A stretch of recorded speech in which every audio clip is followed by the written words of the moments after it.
요즘 날씨 덥잖아요. 복면 쓰고 다니면 이거 감기에도 걸린 걸까요? 김기혁 아나운서. 네, 새벽 시간대 복면을 쓰고 나타난 이 남성들의 정체는 과연 누구였을까요? 영상을 보면서 설명해 드리겠습니다.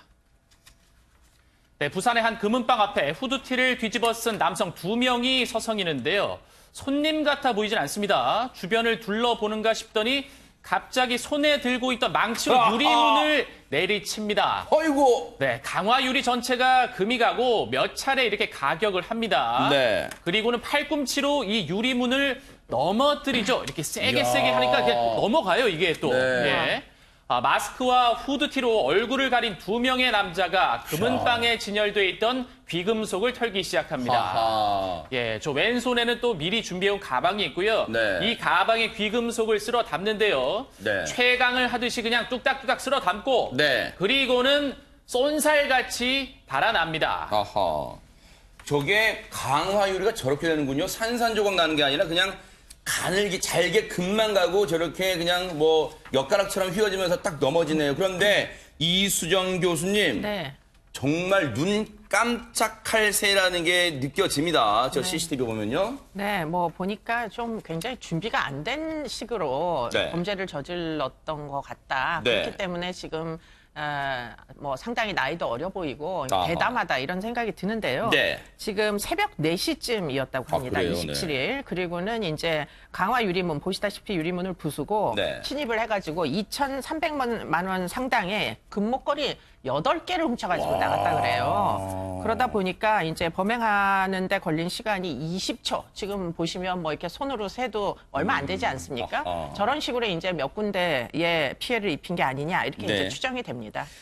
저 사람들 보면요. CCTV에 찍힌 이 체형을 보면요. 김기혁 아나운서. 네.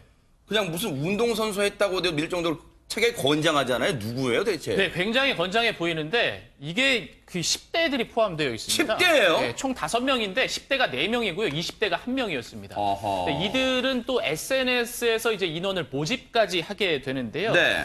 이 피해 점포 바로 앞에 그 보안업체가 있었습니다. 아하. 보안업체가 있어서 출동을 또 시그널 이제 받고 출동을 했는데도 불구하고 아까 보셨죠? 네. 20초 만에 달아나는 거. 20초예요? 결국 그 현장에서는 잡지 못했다고 합니다. 네. 이제 경찰이 이제 수사를 계속 해온 끝에 CCTV를 분석하고 해서 이 5명은 검거가 됐습니다. 5명까지. 그러니까 CCTV에 찍힌 사람이 전부가 아니었어요. 일단 패거리가 있었다는 얘기예요. 경찰 얘기 들어보시고 이어가 보도록 하겠습니다.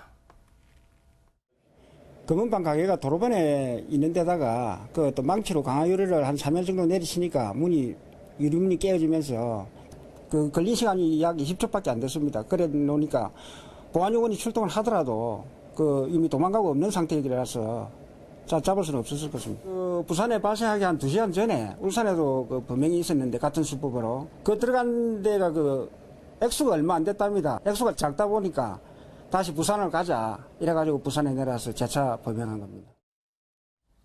아니 정말로 입이 떡 벌어집니다. 장영 교수님 경찰 얘기 들어보니까 저 금은방 범죄 이 털기 전에 또 다른 곳을 2시간 전에 털었다고요 지금? 네, 그 전에 턴 데서 돈이 얼마 안 되니까 한 건 더 하자 그래서 했다라는 건데 지금 이 사건이 이게 불과 2시간 전입니다. 네. 2시간 전에 울산의 한 금은방에서 이번에는 유리창이 아니라 출입문 잠금 장치를 부수고 침입을 해서 200만 원 상당의 귀금속을 훔쳤으니까 같은 날 2번 범행을 한 거죠. 또 이게 다가 아니라 네. 이로부터 또 이틀 전에도 금은방을 턴 사건이 또 있었는데 네. 이때는 한 명이 금은방에 들어가서 금목걸이 보여달라. 근데 목에 한번 해보고 이런 수법 우리 많이 봤죠. 목에 두른 상태로 네. 도주하는 사건. 어쨌든 이들이 10대, 20대 어린 범죄자들이긴 합니다만 아마 본인들 딴에는 굉장히 치밀하게 계획을 세웠을 것으로 짐작이 되는 부분이고 네. 본인들은 뭐 얼굴 다 가리고 이랬으니까 잘만 하면은 완벽 범죄라고 생각을 했을 수는 있겠습니다만 저렇게 도망가네요. 와. 예, 이수정 교수님 말씀대로 참, 진짜. 아직은 이들이 이렇게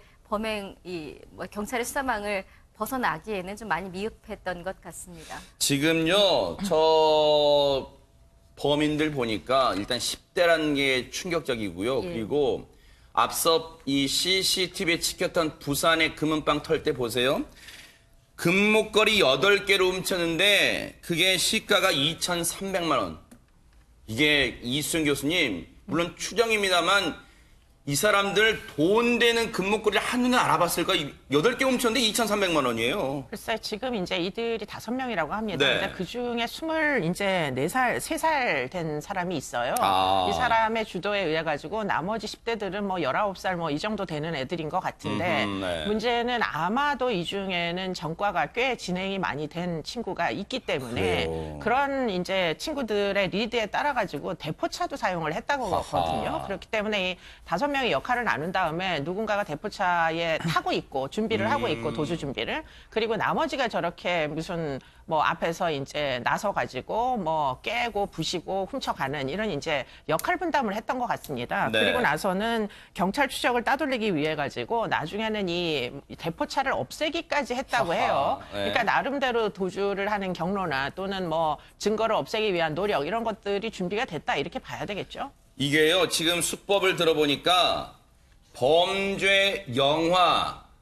드라마에서 볼 수 있는 수법이에요. 이렇게 다 역할 분담해놓고 그 심지어 범행에 쓰인 차량도 나중에 폐기해버리잖아요. 그런 게 범죄 영화에 자주 나오는데 똑같이 따라오고 있습니다. 그런데 최명규 원장님, 가출 청소년들이 대부분이랍니다. 그게 참 슬픈 일인데요. 네. 보통 이제 이 가출 청소년들이 본인들이 원하는 대로 충동적이고 즉흥적으로 살려는 경향이 있는 경우에 이제 네. 부모님들이랑 충돌이 있을 수밖에 없습니다.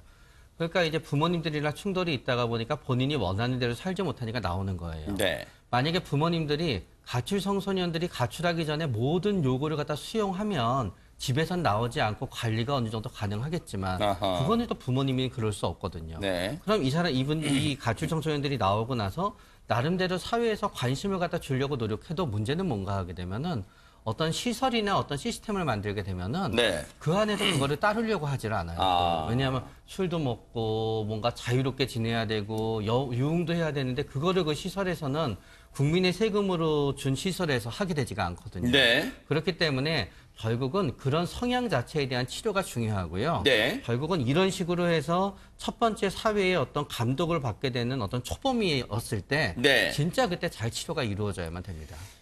이 사건은요, 범행을 주도했던 건 앞서 이수정 교수님 말씀처럼 20대 한 명이 포함됐었는데 그 사람이 SNS에 글 올립니다. 쉽게 돈 벌게 해줄게. 혹시 돈 벌고 싶은 사람 모여? 하니까 그 글을 보고 모인 거예요. 그렇게 일당 5명이 됐는데 박주인 변호사님, 네.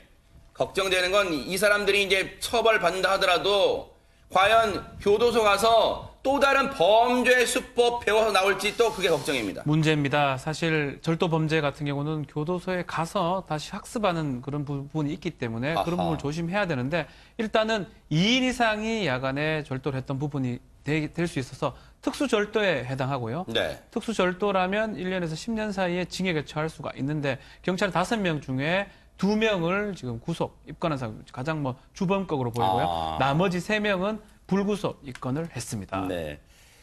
어쨌든 반성을 할 수 있을지 정말 염려가 됩니다. 걱정이 됩니다.